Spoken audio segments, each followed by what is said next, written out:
Halo, Assalamualaikum anak-anak kelas 4 yang luar biasa. Jumpa kembali bersama Bu Maya. Bagaimana kabarnya hari ini? Tetap semangat dong ya. Dan jangan lupa bahagia. Oke, untuk pertemuan kali ini kita akan belajar bersama tentang tema 4 subtema 1 mengenai pelestarian sumber daya alam. Yuk kita mulai belajar bersamanya.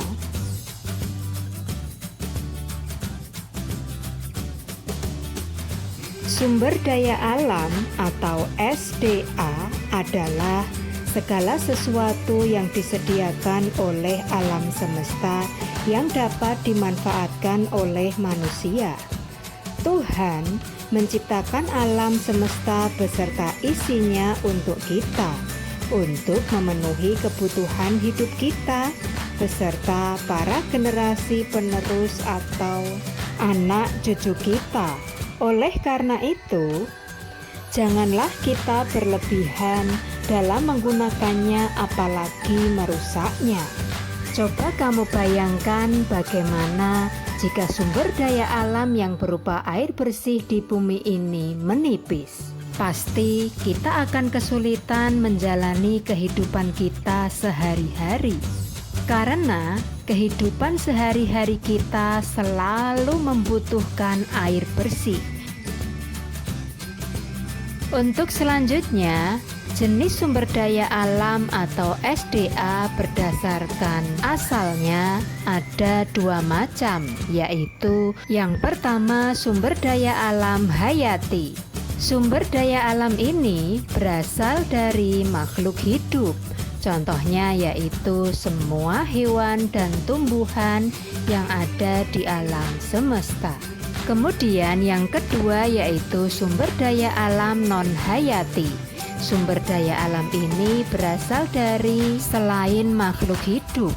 Contohnya yaitu air, tanah, minyak bumi, batu bara, emas, timah, dan sebagainya. Kemudian, untuk jenis sumber daya alam berdasarkan ketersediaannya juga ada dua. Yang pertama yaitu sumber daya alam yang dapat diperbarui. Contohnya yaitu tumbuhan, hewan, matahari, udara, tanah, dan air. Sedangkan jenis sumber daya alam yang berikutnya yaitu sumber daya alam yang tidak dapat diperbarui. Nah, contohnya yaitu bahan tambang. Bahan tambang sendiri ada dua macam jenisnya. Yang pertama yaitu logam. Contoh bahan tambang logam ada besi, baja, emas, timah, perak, tembaga, dan sebagainya. Sedang contoh bahan tambang non-logam contohnya yaitu minyak bumi, batu bara, gas, pasir, belerang, marmer, dan sebagainya. Untuk selanjutnya, mengapa menjaga keseimbangan alam dan kelestarian sumber daya alam itu penting? Setiap sumber daya alam yang kita gunakan harus dijaga kelestariannya. Jangan sampai kita berlebihan atau rakus dalam penggunaannya.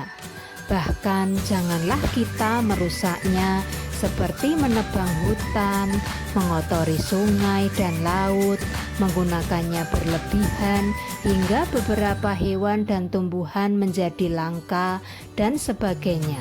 Karena semua itu dapat menyebabkan ketidakseimbangan alam dan bencana.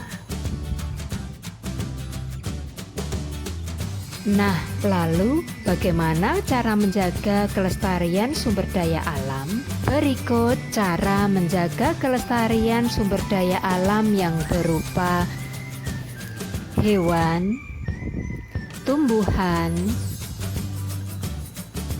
air, udara, dan tanah.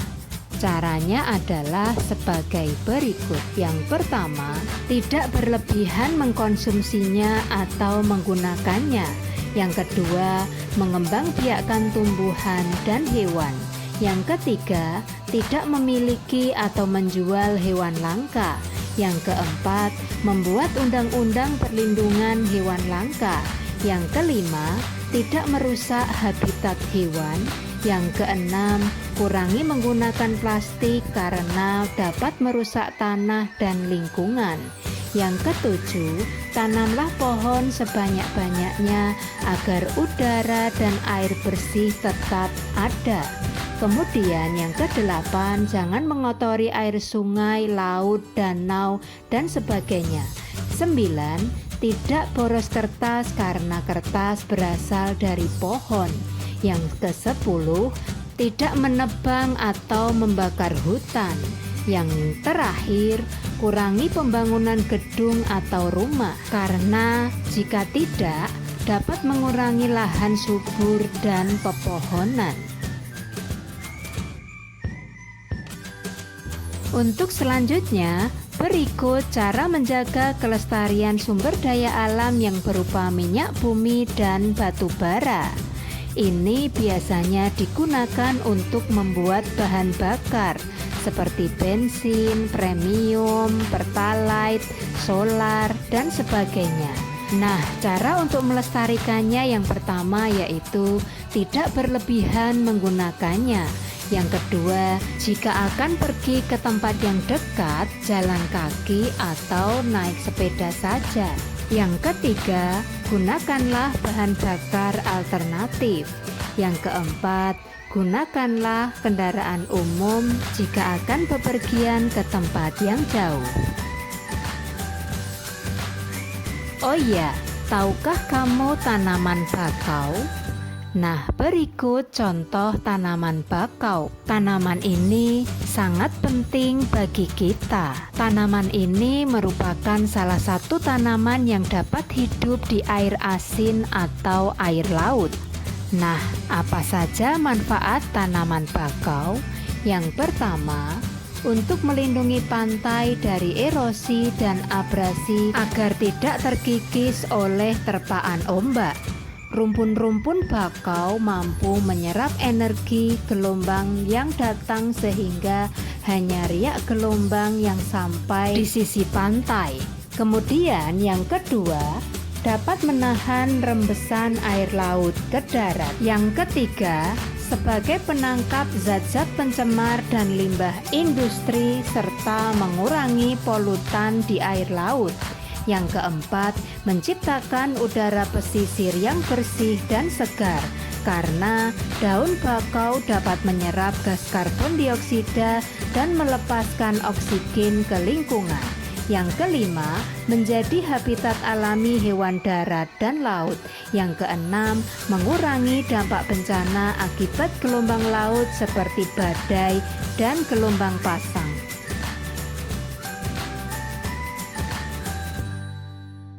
Tahukah kamu, siapakah yang biasanya bekerja agar lingkungan tetap terlindungi? Ya, mereka adalah pecinta lingkungan. Mereka adalah orang-orang yang bekerja untuk melindungi lingkungan tanpa imbalan atau bayaran. Pecinta lingkungan bekerja di berbagai wilayah. Kamu juga bisa menjadi seperti mereka. Tugas pencinta lingkungan ini adalah menjaga lingkungan dari kerusakan dan pencemaran akibat ulah manusia. Kamu dapat menjadi bagian dari mereka yang peduli terhadap lingkungan. Jika kelak kamu ingin menjadi seorang pencinta lingkungan, kamu tidak hanya memerlukan keinginan yang kuat untuk menjaga lingkungan, namun juga keterampilan dan pengetahuan tentang macam-macam tumbuhan dan hewan yang hidup di wilayah yang berbeda. Alhamdulillah hari ini kita telah selesai belajar bersama tentang pelestarian sumber daya alam. Bagaimana? Apakah kalian sudah mengerti? Wow, kalian memang luar biasa. Oke, jangan lupa like dan subscribe ya. dan sampai jumpa di pertemuan yang berikutnya. Terima kasih. Wassalamualaikum. Bye.